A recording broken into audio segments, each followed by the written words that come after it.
वो रात, वो रास्ता, दिल्ली कैंटोनमेंट।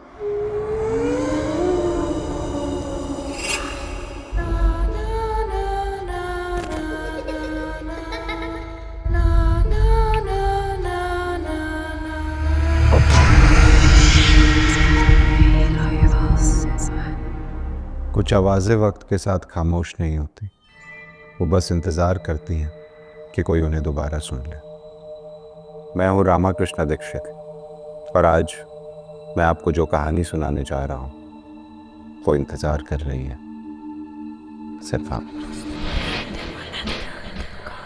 क्या आप कभी किसी कैंटोनमेंट एरिया में गए हैं? ऐसे इलाकों के बारे में काफ़ी कुछ सुनने को मिलता है, जैसे वहाँ कितनी हरियाली है और कैसे वहाँ की हवा में ही डिसिप्लिन है। अंग्रेज़ों को गए 75 साल से भी ऊपर हो गए हैं, लेकिन कभी आपने सोचा है कि शायद ना चाहते हुए भी अंग्रेज़ कुछ चीज़ें पीछे छोड़ गए हैं, कुछ ऐसी चीज़ें जिनको आप और मुझ जैसे लोग नहीं समझ सकते। दिन में दिल्ली कैंट का आम इलाका लगता है, आर्मी के ऑफिसेज, सदियों पुराने अंग्रेज़ों के ज़माने के बड़े बड़े बंगले, हरे भरे पेड़, साफ रास्ते। लेकिन रात के घनघोर अंधेरे में 1 से 4 बजे के बीच ये जगह अपने असली रंग दिखाती है। लोकल्स अक्सर चेतावनी देते हैं, रात को दिल्ली कैंट से मत गुजरना, कभी किसी को लिफ्ट मत देना। अब हर किसी की लाइफ में ऐसे लोग तो होते हैं ना, जो बात बात पर फ्री एडवाइस देते रहते हैं। शायद आपके जीवन में भी ऐसे लोग होंगे, क्यों?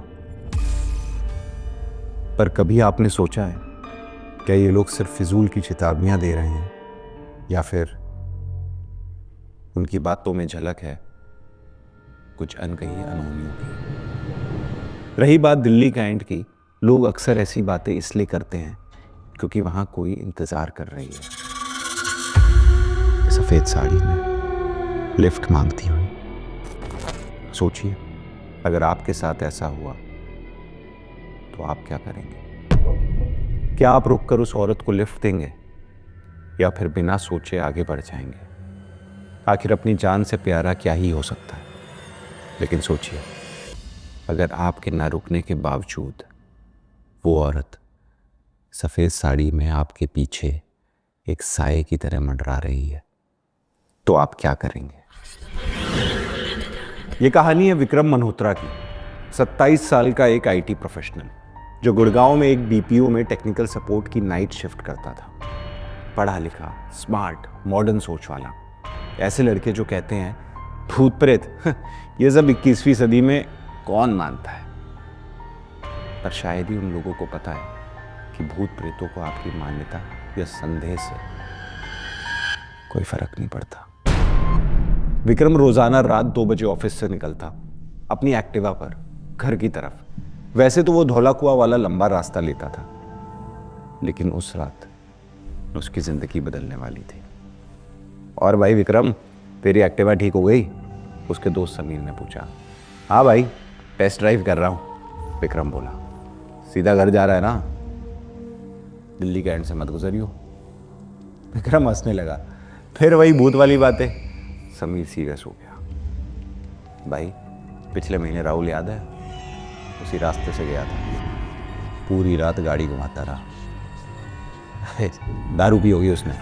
समीर चिढ़ गया और उसको बहुत समझाने की कोशिश की, लेकिन विक्रम ने नहीं सुना। उसने अपनी एक्टिवा स्टार्ट की और चल दिया घर की ओर। रात के 1:45 हो गए थे। सुनसान सड़क। शुरुआत में सब ठीक ठाक लग रहा था, कुछ भी अटपटा या अलौकिक नहीं था। पर जैसे जैसे वो दिल्ली कैंट में एंटर हुआ, अचानक से माहौल बदल गया। घने पेड़, गहरा कोहरा। उसने फोन देखा, 2 बज गए।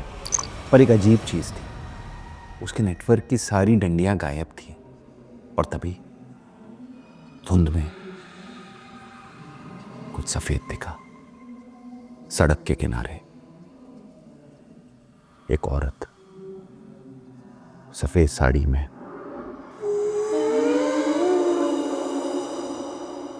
हाथ उठाए। विक्रम का दिल दहल गया और दिमाग में हजारों विचार एक साथ आने लगे। उसके अंदर से आवाज आई, रुकना मत, रुकना मत, रुकना मत। बहुत चक्का होकर विक्रम ने स्पीड बढ़ाई। 30, 40, 45। जैसे ही वो उस औरत के पास से गुजरा, उसको एक झलक दिखी। लंबे बाल, धुंधला सा चेहरा और वो सफेद साड़ी हवा में लहराती हुई। उसने चैन की सांस ली। देखा, कुछ नहीं हुआ, साधारण औरत है, रास्ता भटक गई होगी। और फिर उसने अपनी स्कूटी के शीशे में देखा।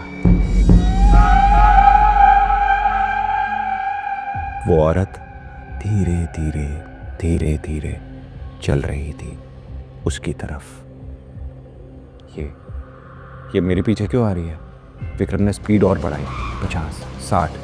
लेकिन शीशे में वो अब भी दिख रही थी, उसकी स्पीड को मैच करते हुए बिल्कुल पीछे। विक्रम की सांस फूलने लगी, हाथ कांपने लगे। ये नहीं हो सकता, ये नहीं हो सकता, ये नहीं हो सकता। 70 की स्पीड पर वो अभी भी मंडरा रही थी, एक साये की तरह। एक ऐसा साया जो मोटर कार से भी तेज चलता है, जैसे हवा का एक मनहूस झोंका। और तब एक आवाज आई, बहुत हल्की, जैसे कोई फुसफुसा रहा हो, रुक जाओ। विक्रम के रोंगटे खड़े हो गए। वो आवाज बिल्कुल उसके कान के पास से आई, जैसे कोई पीछे बैठ के बोल रहा हो। उसने पलट के देखना चाहा पर हिम्मत नहीं हुई। वो 80 की स्पीड से एक्टिवा चला रहा था, पर वो परछाई, वो सफेद साड़ी लहराती हुई उसे शीशे में दिख रही थी। रुक जाओ, तुम्हें रास्ता दिखाना है। इस बार आवाज और साफ थी, एक औरत की आवाज, पतली, मधुर, और उस आवाज में एक अजीब सी चुभन थी, मानो बहुत दर्द में कोई औरत कर रहा रही हो। विक्रम चिल्लाया, कौन हो तुम? कौन हो तुम? क्या चाहिए तुम्हें? कोई जवाब नहीं। अचानक उसकी एक्टिवा की रोशनी बंद हो गई। अंधेरा, गहरा अंधेरा। कोहरे में अब कुछ भी नहीं दिख रहा था, बस शीशे में वो लहराती सफेद साड़ी। और फिर उसका इंजन धीरे धीरे ठंडा पड़ने लगा। स्पीड कम होती चली गई। रेस देने का कोई फायदा नहीं हो रहा था। नहीं नहीं नहीं नहीं नहीं, प्लीज, अभी नहीं, अभी नहीं। विक्रम अपनी एक्टिवा पर चिल्लाया। तभी उसने देखा आगे बहुत दूर दिल्ली कैंटोनमेंट का गेट। अगर वो वहां तक पहुंच गया तो शायद वो बच जाए। उसने रेस दी, इंजन दहाड़ा और अचानक से एक्टिवा हवा से बातें करने लगी। 90, 95, 100। शीशे में अब कुछ नहीं दिख रहा था। क्या वो चली गई? विक्रम ने एक बार फिर देखा, खाली सड़क, सिर्फ कोहरा। और फिर जो उसने देखा, वो देखकर ये बात तो पक्की हो गई थी कि कुछ अविश्वसनीय था। वो औरत उसके आगे खड़ी थी, बीच सड़क में। विक्रम ने ब्रेक मारा, एक्टिवा फिसलने लगी, पर उसने किसी तरह खुद को गिरने से बचाया। बिल्कुल उससे कुछ फीट दूर वो औरत चलते चलते विक्रम के पास आई। विक्रम ने डर से अपनी आंखें बंद कर ली। आंखें खोलो, उस औरत ने बोला। विक्रम ने कांपते हुए अपनी आंखें खोली और उसका चेहरा देखा, जवान, खूबसूरत। मैं बस घर जाना चाहती हूँ, उसने कहा। मैं सालों से यहाँ हूँ, रोज कोई ना कोई आता है, लेकिन कोई नहीं रुकता, कोई मेरी नहीं सुनता। तो तुम कौन हो? विक्रम की आवाज़ कांप रही थी। मेरा नाम प्रिया था, मैं एक नर्स हूँ। मैं भी तुम्हारी तरह रात की शिफ्ट करती थी मिलिट्री हॉस्पिटल में। विक्रम ने उसकी आंखों में देखा, काली, नम आंखें, जैसे सालों से रो रही। उस रात मुझे एक गाड़ी में लिफ्ट मिली थी। उन्होंने कहा, हम तुम्हें घर छोड़ देंगे, पर उन्होंने मुझे घर नहीं छोड़ा।